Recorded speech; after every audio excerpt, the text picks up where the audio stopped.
Medical Center in Atlanta, Georgia. I wanted to start off this evening just with an introduction of who I am and why I'm so passionate about those who are suffering from chemo brain symptoms.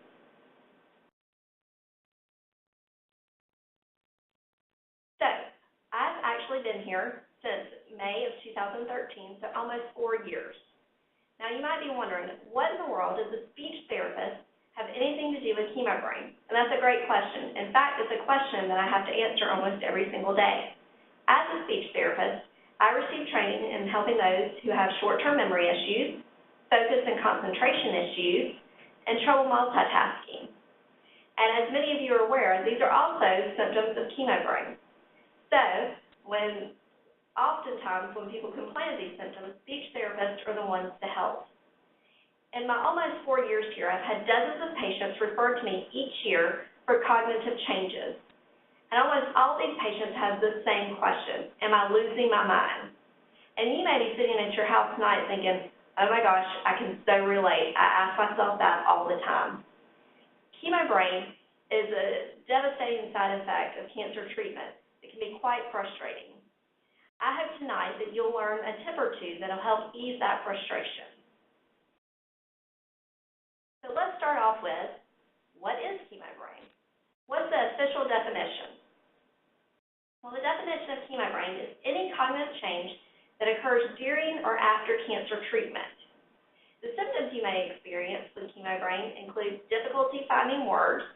So this might mean you're in a conversation and suddenly the word just leaves you. You knew what you were going to say, but it's just gone. You might also notice that you're having difficulty recalling information or details. Maybe you find that you always were able to remember appointments prior to your cancer treatment, and now you find that you're missing appointments.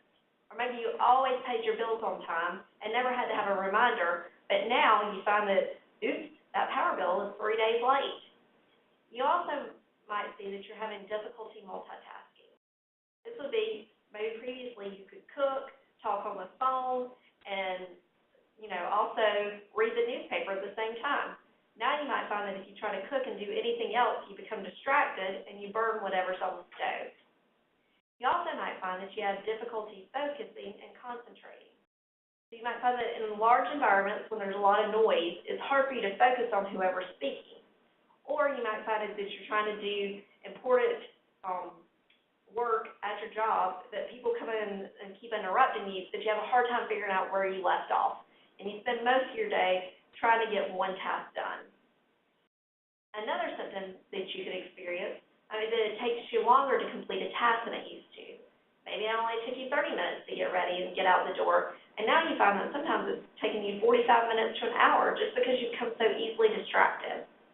Now, I would say that chemo brain patients usually don't experience all of these symptoms, though they might. So you may only go, okay, well, I definitely have the difficulty word finding and the difficulty recalling information. Each person's going to be unique in the symptoms that they experience. So now that we've defined chemo brain, let's talk about who's impacted. It's estimated about 30% of people who are undergoing cancer treatment may be impacted by chemo brain. Now, this is just an estimate, as some studies can say as low as 14%, and other studies have said as high as 80-something%. But on average, most studies will say 30% of people who are undergoing cancer treatment experience this side effect. Now, you may think only those with chemo experience chemo brain, and yet that's not true. People who are undergoing hormone treatment or even radiation may experience the same side effects even though they never had a single dose of chemotherapy. There are other things that are unique to cancer patients that you may be dealing with that can impact your cognition besides chemo medications or radiation treatments or hormone treatment. These other factors that can impact your cognition include a lack of sleep, stress, overall fatigue, or just general medications that you're on. Now, as a cancer patient, most of my patients have told me that lack of sleep is part of it. Along with a diagnosis comes stress. I tell my patients that maybe prior to cancer treatment, you could go several nights without a whole lot of sleep and yet still be able to function at work the next day. You were still able to get done with all your tasks. But now you put lack of sleep, just overall fatigue, you put stress, and then you put chemo chemotherapy or some other sort of cancer treatment on top of it, and you've got this perfect storm where your brain is no longer able to compensate. So now we've defined who is impacted and discussed the definition of chemo brain. So let's talk about who needs to know about your symptoms. I cannot stress the importance of your medical oncologist knowing the symptoms that you're going through. This is important because they need to be able to look at your overall treatment and see if anything could be adjusted, such as maybe a medication that's known to cause cognitive issues might be adjusted, or if your overall treatment can't be adjusted, they can look and see if you are appropriate for therapy. Speech therapists and occupational therapists have been trained on how to deal with cognitive issues. By talking to your medical oncologist about your symptoms, he or she can then decide if you're appropriate for therapy. Therapy allows you to have individualized, one-on-one time with a therapist so you can tell them, okay, these are the symptoms I'm dealing with. This is how it's impacting me at home. This is how it's impacting me at work. And then that therapist can do an in-depth cognitive assessment and then determine your strengths and weaknesses. From there, they can provide you with strategies to allow you to be more successful at home and at work. And I'll be honest, a lot of patients think, oh my gosh, I didn't have to do this prior to cancer treatment. Why should I have to do it now? But these strategies usually are not very difficult. They're just different than the way you used to remember things. And I'll talk about some of those strategies later on in the presentation. Besides your medical oncologist, it's really important that you talk to your naturopathic physician. There are supplements out there that can help brain functioning. But it's important that you talk to your naturopathic physician before you start any of these supplements. I know that there's lots of ads on TV today that talk about different medications that can help your memory or, help clear the fog and make claims such as that. You would never, ever want to start any of those supplements without talking to your physician and your naturopathic physician, because they can look at your overall treatment plan and decide what supplement may be best for you. Besides your medical family, it's really important that you talk to your loved ones about the symptoms that you're dealing with. I find often that my patients say, oh no, I haven't really talked to my husband about this, or no, I don't want my kids to know about this. But what I found is when I talk to the caregivers, they're already noticing those symptoms. They're already noticing that, hey, mom forgot to pick me up for that appointment or forgot to take me to the dentist, and that never happened before. So it's really important that you just go ahead and be open and honest about the symptoms that you're dealing with. It'll also help ease frustration, because many times caregivers can get frustrated not understanding, well, why did they forget to pay this bill, or why did they leave the oven on? What's going on?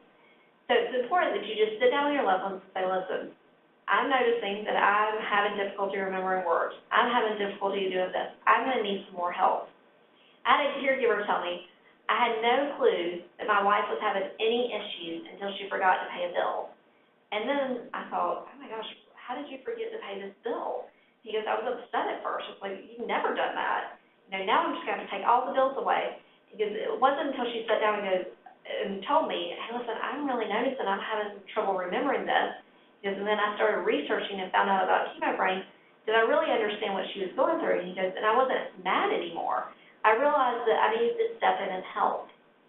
So by having these open and honest conversations, it allows your caregivers to understand where you're coming from and to be able to help. I also encourage people that if you're still working and you have a coworker that you're close to and you feel like would be understanding, it would be great if you talk to them about chemo brain. Let them know, hey, listen, in meetings I'm going to be needing to take notes, or you might see that I need you to email me that information. Don't just tell me up front. You're allowing them to help you remember the information that you need to at work. Also, if you're having difficulty explaining chemo brain to your family, your friends, maybe a coworker, it would be great if you refer them to the American Cancer Society's website on chemo brain. They have a whole web page that explains chemo brain, defines it, gives examples, and really just kind of gives more in-depth information that's very family-friendly to understand. I also wanted to talk to you about some recent research that exists in the area of chemo brain. I'll be honest, 10 years ago, not all the medical community could come together and say, yes, chemo brain exists. I would say in the last 5 years is where we've seen more of the medical community go, okay, this is definitely a legitimate side effect, and what can we do about it? So in the last 5 years, there have been research studies that have been started in the area of chemo brain. I wanted to just mention a couple that are out there now and what they found. This first study happened at the West Virginia University, and they're actually looking at what areas of the brain seem to be impacted by cancer treatment. They're using fantastic machines that can actually watch your brain and how it lights up while you're doing cognitive activities, and they're comparing patients who've never received cancer treatment versus patients who have. And what they're finding is that certain parts of the brain do not light up as brightly for patients who have received cancer treatment. That's exciting because if they can figure out what areas of the brain are impacted, then they can be able to customize treatment better.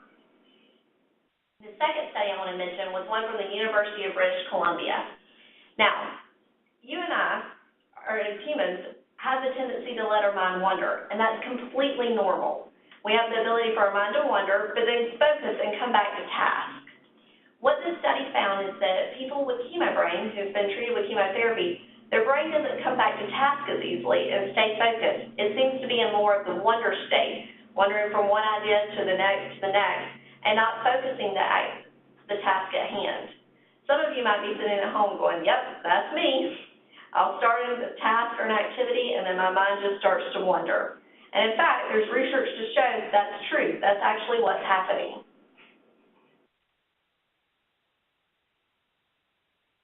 So now that we've talked about what the definition of chemo brain is, who may be impacted, and some recent research, I wanted to spend the rest of the time giving you some common tips for some of the side effects or some of the common symptoms that we see with chemo brain patients.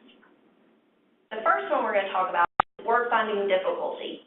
This is when you're in the conversation, you know exactly what you want to say, and then suddenly the word just disappears. You're mid-sentence, and you knew what you were going to say, and then you just can't find it. The word is no longer there. And you think, oh my gosh, what was that word that I was about to say? And so oftentimes what patients tell me happen is, oh yeah, if I forget a word, I just stop. I tell whoever I'm talking to, that's my chemo brain. I'll tell you later, I can't remember. And what I try to encourage patients is that we actually need to try to talk around the word. You see, word finding is a lot harder than it seems when we're talking. There's actually a word finding area of our brain, and then at the front of the brain is the part that takes that word and puts it down in our mouth for us to speak. So, as my little picture shows on the screen, what happens is your brain goes, it gets the word, but on the way to travel to the front of your brain to tell your mouth what to speak, it's like a roadblock gets put up, and you're not able to get the word out. You think, oh my gosh, what was that word? And the problem is when you stop speaking, you never get around the roadblock. You just continue to hit it. However, if you can continue to talk around the word, you're giving your brain clues to actually find the word. So, for example, if I was trying to talk to someone and it's like, oh, hey, can you hand me that? And I completely forget the word pen. And instead of just going, can you hand me that? Oh, never mind, I'll get it later. Or, oh, let me get up and get it myself.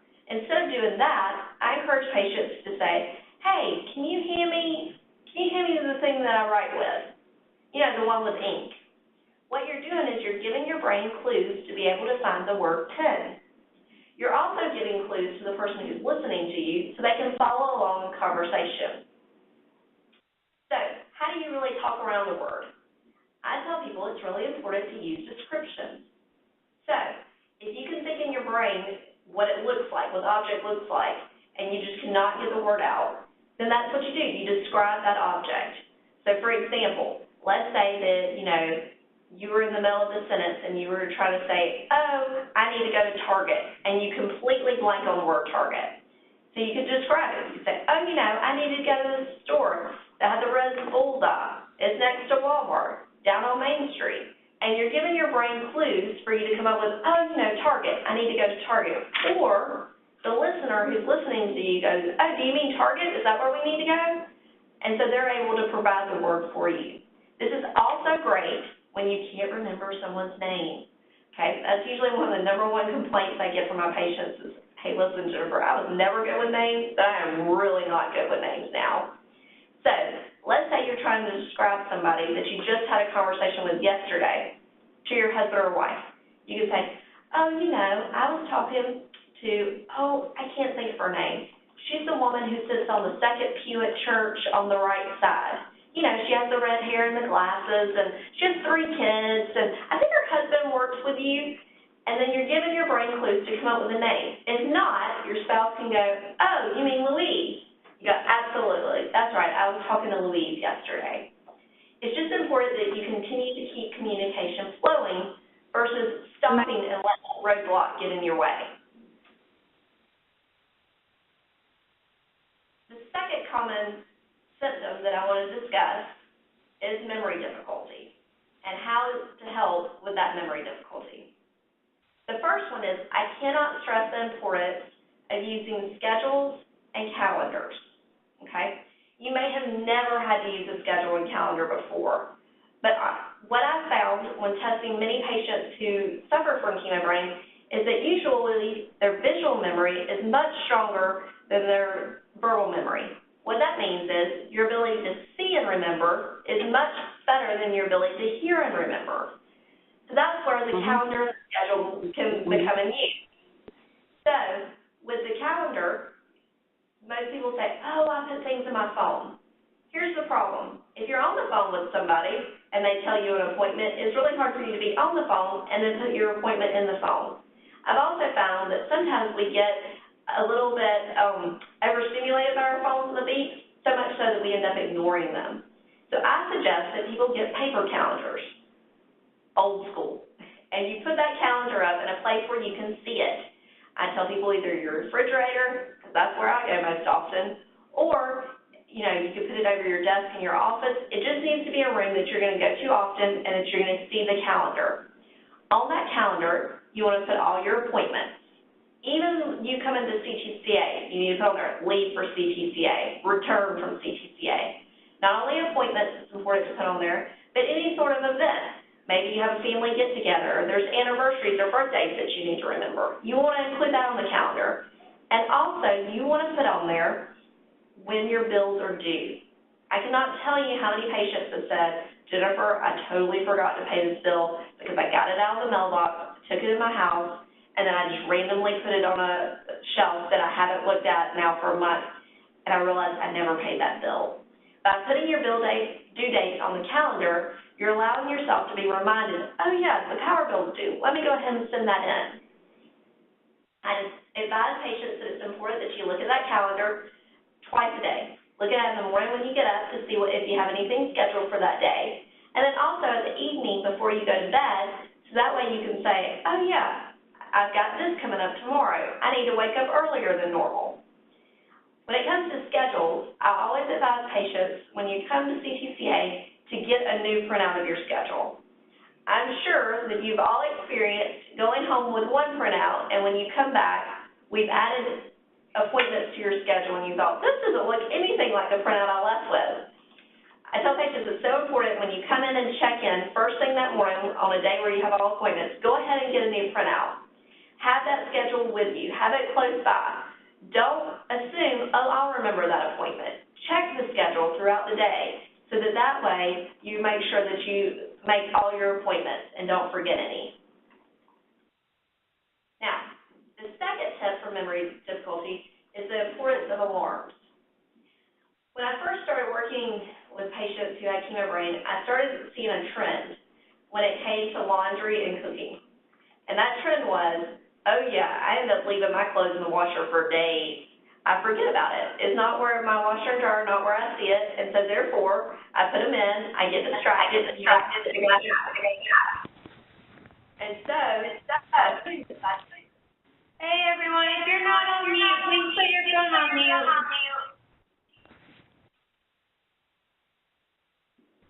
So by doing that,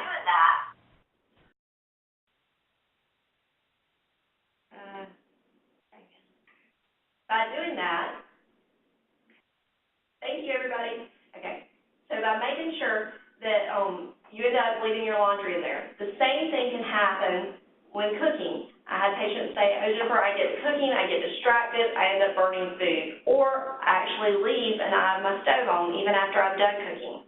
This is where alarms can be really helpful. When you're at your kitchen, you're cooking, I tell patients it's important to go ahead and use your kitchen alarm that's on your stove. Set it for however many minutes you need to finish that dish.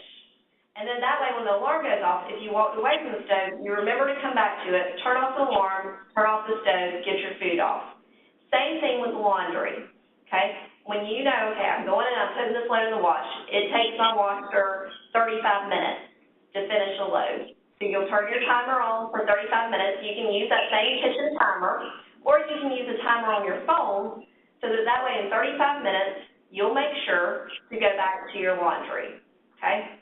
Alarms are also very useful in helping you remember an appointment. So let's say you saw on the calendar this morning, okay, I have a 2 o'clock appointment with a doctor, but you have other things going on throughout the day and you're not going to be at your house. To set an alarm on your phone to go off an hour before the appointment helps remind you at 1 o'clock, oh, that's right, I've got that doctor's appointment at 2. I need to finish up what I'm doing so that way I can go ahead and head that way to the appointment. So I also have patients who say, hey, Jennifer, I tried to use the kitchen alarm on my stove, that didn't work out so well. Tried to use the alarm on my phone, I just ignored it. So they went and bought old-timey kitchen timers that you can get at the dollar store for $1. And they said that did the trick. The third tip for memory difficulty is the importance of one location, okay? I've had so many patients tell me, oh my gosh, I spend my time when I'm leaving the house going back and forth, in the house, out of the house, in the house, out of the house. I forget my keys. I forget my glasses. I forget my cell phone. I can't find my keys. I don't remember where I put them when I came into the house. This strategy will definitely help you be able to find your belongings when you're leaving the house and know exactly where you place them, okay? And this is the strategy of one location. I advise you get a small basket that you can put near the back door or whatever door that you use to come and go out of your home. In that basket, you want to put all the items that you're going to need to take with you. Your wallet, your keys, maybe your phone, a purse, glasses, whatever you need, you put it in that basket.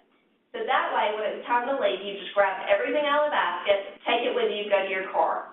And then when you come home, you put everything you took with you back in the basket. It sounds simple, it truly is, as long as you do it. I've had several patients who told me, Jennifer, I just don't really think this is going to work. I don't think I'll be able to find my keys. Even if, I'll forget to put them in the basket. That same patient came back 2 weeks later and goes, you know what, for 2 solid weeks, I've known exactly where my keys were because I put them in the basket every single day like you told me. And it made going to work so much easier because I wasn't frantically running around my house going, oh my gosh, where's my keys, where are my keys, I'm going to be late. Another way you can use the importance of one location is with the important medical paperwork, okay? So patients will often tell me, you know what, right now it's tax season, and they'll say, I'm trying to get all my paperwork together for taxes, and oh my gosh, my paperwork is everywhere. I used to be so organized, but now I find one piece of paper here in the kitchen, one piece of paper in my office, some of it's in my purse, some of it's in a folder. Okay, this is where it's so important that you keep everything in one location. I advise patients to create file folders. You can say tax information. Anything that you receive that's for your taxes go within that folder. And then you keep that folder in the same place in your house at all times. You never remove that folder from that place until it gets time to go do your taxes. So that way you can always find the folder. I also advise you can do the same thing with medical bills or important medical paperwork. Anything that you receive that you know you need to keep that's about your health, you place it in that one folder and keep that one folder in the same location in your house. It just makes it easier to find the information, and then you're not stressed when it comes down to a deadline and you have to turn in all this information because you've already got it and it's in one place.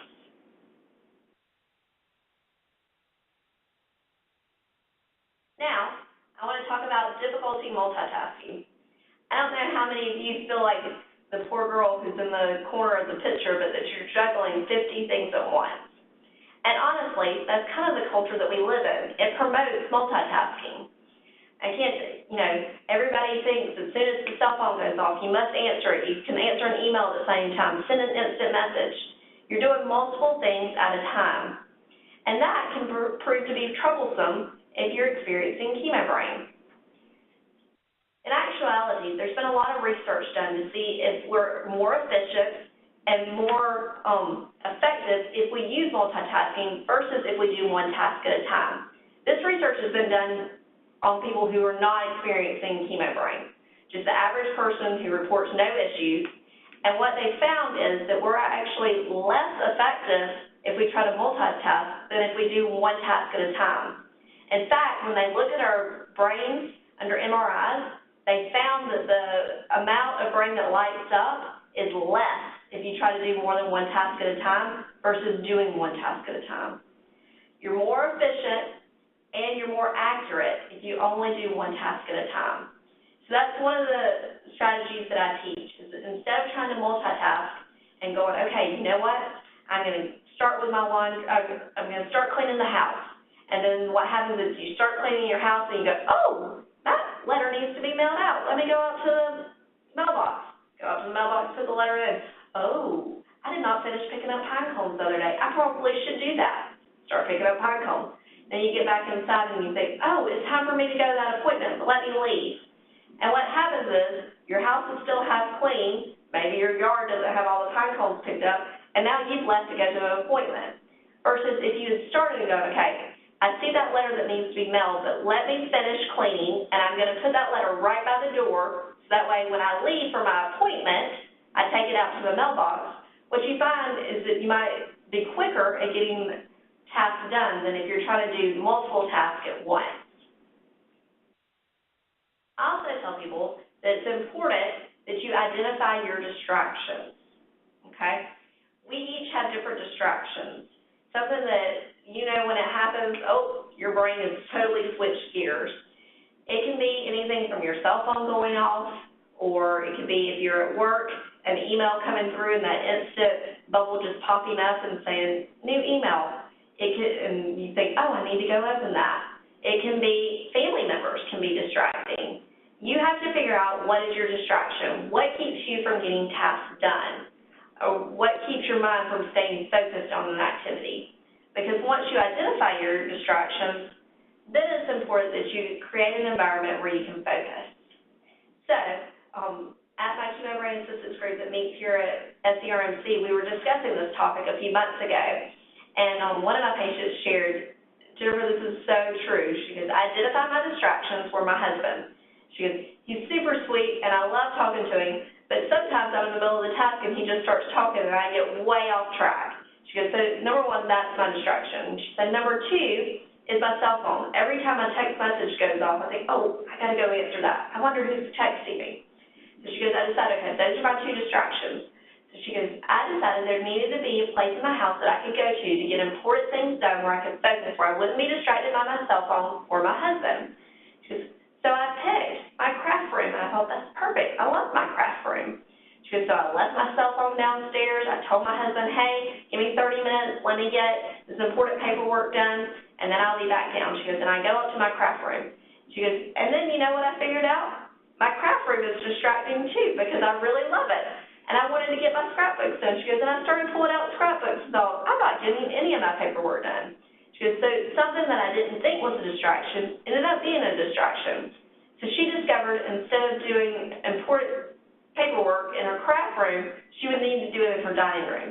That still allowed her to be separated from her husband to get the paperwork completed, and it allowed her to put her phone in a different room where she wouldn't be distracted. And because it was the dining room, she said there was nothing fun or exciting to take her brain off the paperwork that needed to get done. So, at this point, you know, like I said, these are general tips that may help you ease some of the frustrations of chemo brain. I cannot stress, however, again, so much the importance of you talking to your medical oncologist. It's really vital as part of your treatment that they know that these are symptoms that you're experiencing. And then they can determine what's best for you. Maybe that means a change in the medications you're on. Maybe the medication that you're on is known to cause cognitive issues, and it's something you don't have to be on.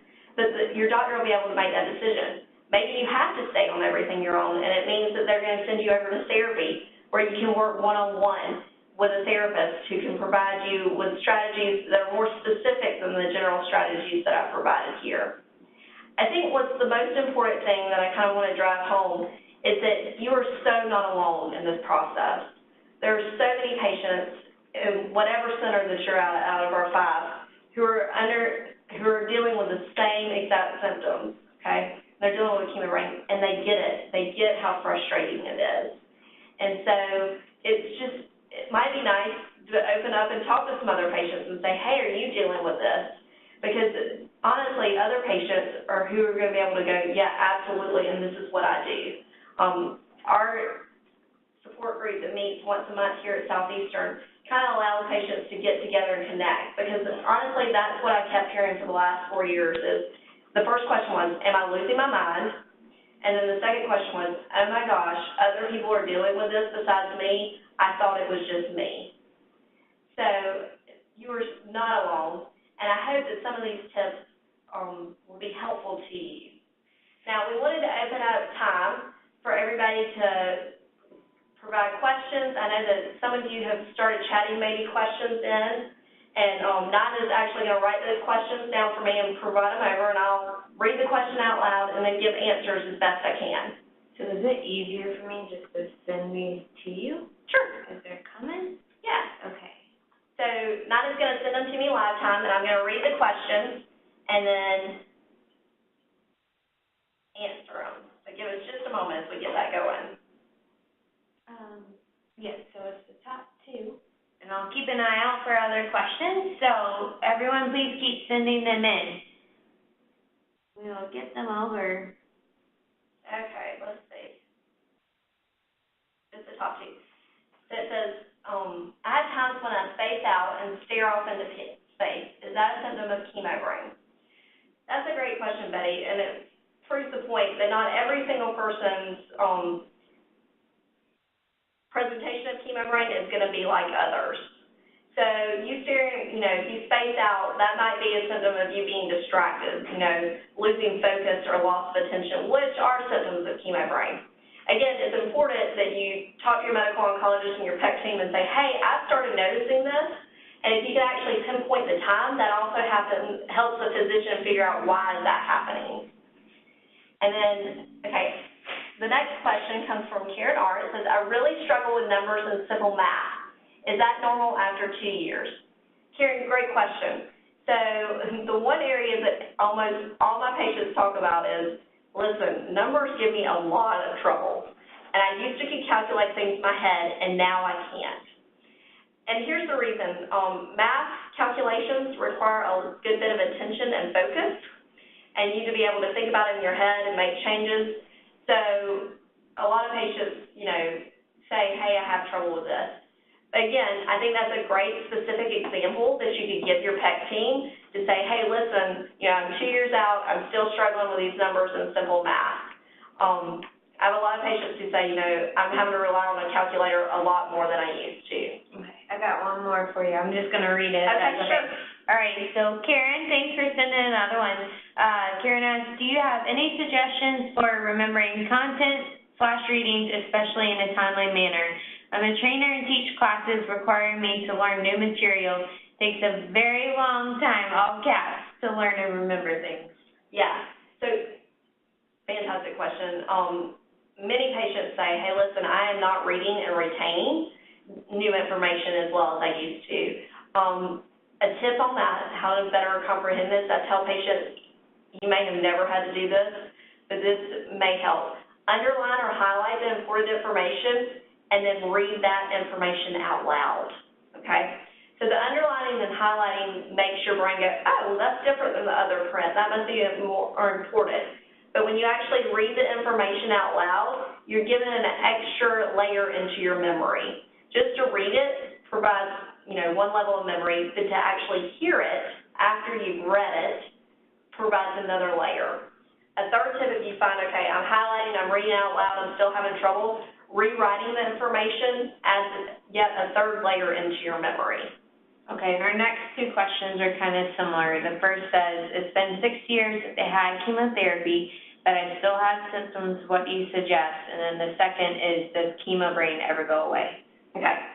And I should have mentioned that in the presentation because those are definitely questions that I receive a lot. In terms of does chemo brain ever go away, that's where we're lacking in research. Because the research has really been in the last 5 years, we do not know how long do these effects last and why do they last longer in some patients versus others. Because I'll be honest, I've had patients, and in fact I've had a couple recently, who finished out their course of chemotherapy and within 6 months felt like they were thinking and remembering the same way that they did prior to the treatment. However, I have way more than 2 patients who are on my caseload who are 6 months, a year, maybe 2 years out from chemo who are saying, no, I'm still having these side effects. So we just don't know how long will it last and why does it last in some patients more than others. They're really looking into research about that, which I think is going to be very helpful for us to know. And then all right, are you ready for the next one? Okay, our next one is from William. He asks, how do you tell the difference between chemo brain and old age loss? Good question, William. And one that, people go, oh, I'm just getting old. And honestly, depending on your age, it could be a mixture of both. You could have normal aging and then chemo brain symptoms. What seems to differ between normal age and chemo brain symptoms is normal aging, you have occasional loss. You might forget something today, 3 days later you might forget something, it might be 2 weeks later before you forget something else. Chemo brain, you see more consistent symptoms. So you find, like I mentioned earlier, I'm having trouble with math every single time I try to do it. I'm having trouble multitasking every time I attempt it, or most of the times that I attempt it. So it's more of a consistent thing. I do want to go back to an earlier question because I didn't quite complete my answer when it was asked, what can I do? I'm 6 years out and I'm still having, what can I do? I really encourage patients, besides using these tips, the importance of stimulating your brain, okay? There is a lot of research about if you keep your brain active, you have better overall outcomes than if not.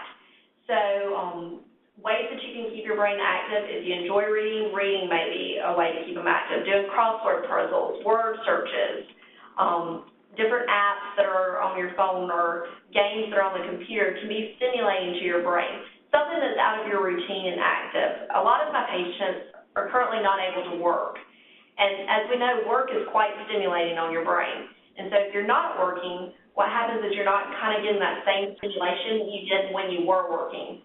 So it's important that instead of doing Facebook 15 minutes in the morning, 15 minutes at night, you substitute a cognitively stimulating activity. Do some research online about a topic that you're interested in. Really dive deep, just so that you're keeping your brain stimulated. Okay. Is there any medication that can help with chemo fog? Okay. Another great question. So I know that by talking to your naturopathic physician, there are supplements that may help with your brain functioning. There's not any medication that I know currently on the market, that claims solely to help with chemo fog. But talking to your naturopathic physician about supplements would be helpful. Okay. All right. Next one is let's see, we went through those. Does doing brain teasers help patients with chemo brain? Should we incorporate into our lifestyles? Yes. Brain teasers is another great example of cognitively stimulating activities. I do encourage patients that you do not have to go out. There's been a lot more advertisement lately on TV and on the web about apps that you can pay money for to help stimulate brain functioning and things like that. Tell patients that you don't have to pay for those kind of apps. There are apps out there that have brain games and things like that are free and have been researched. You just need to look for those apps and instead of going, oh, I'm going to pay this company this many dollars a month for this app. If you want to do that, you're more than welcome to, but there are also free apps out there. But yes, brain teasers are a fantastic way to keep your brain stimulated. Okay, and this is a good one. Has there been found any connection with hormone therapy for prostate cancer, which acts similar to chemo brain? Yes, so that's a great question about hormone therapy was the question.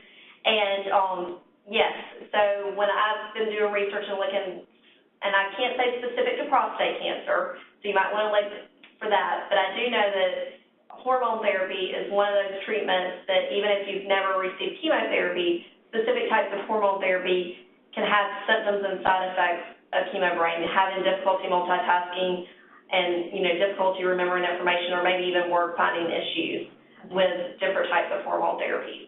And is that the same with immunotherapy as well?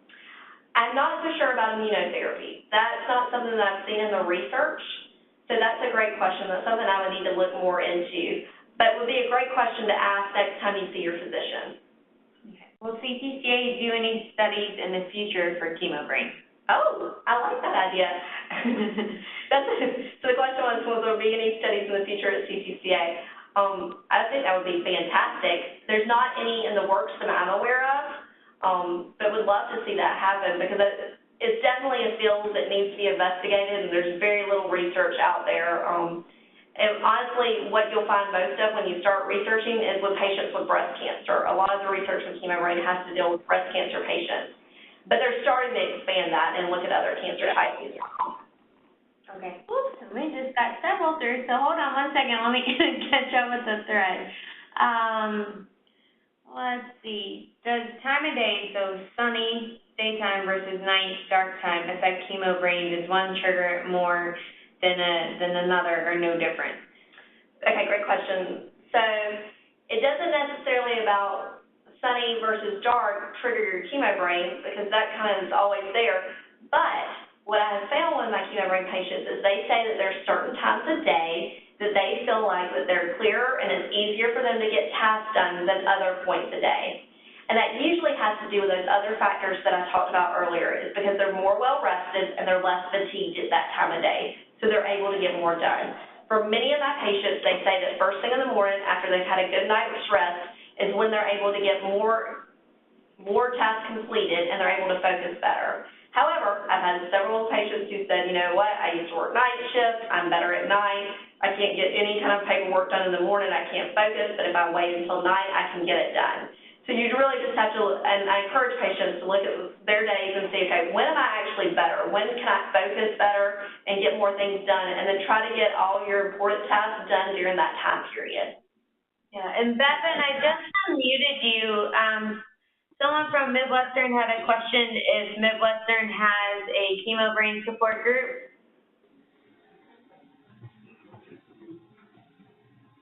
Okay. I don't know how to respond. Maybe I unmuted the wrong line. We'll come back to that one. Next question, how could I connect my PCP with the approach that CTCA takes to help with chemo brain? Oh, okay, this is something I actually meant to ask earlier, so thank you so much for asking that question.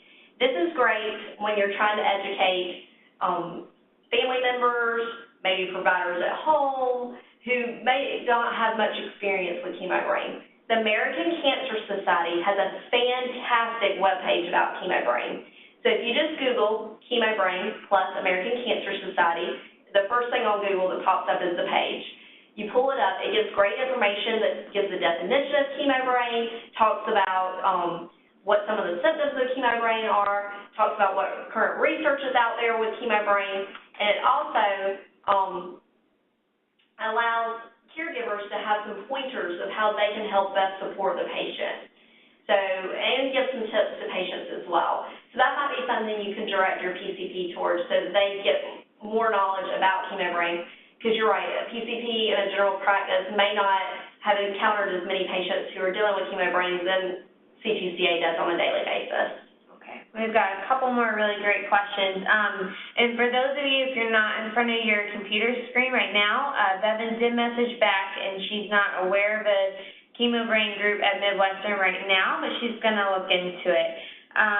So our next question is it normal to become frustrated with these symptoms? My 8-year-old is always saying, Mommy, you forget all the time.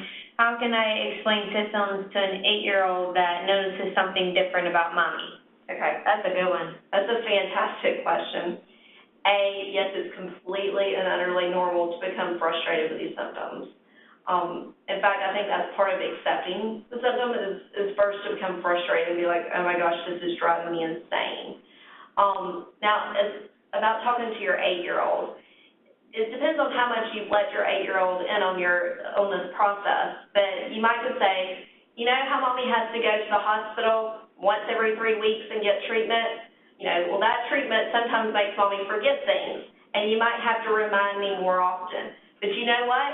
You're the best helper that mommy can think of, and so you can help me remember information, and almost make it like a game. You can say, you could write something down in your thing and go, okay, we've got a 3 o'clock appointment, but first thing that morning you can look at your 8-year-old and go, you know what, you know how you're being mommy's helper? We have an appointment at 3 o'clock today. I want to see if you can remind me of that when it gets time.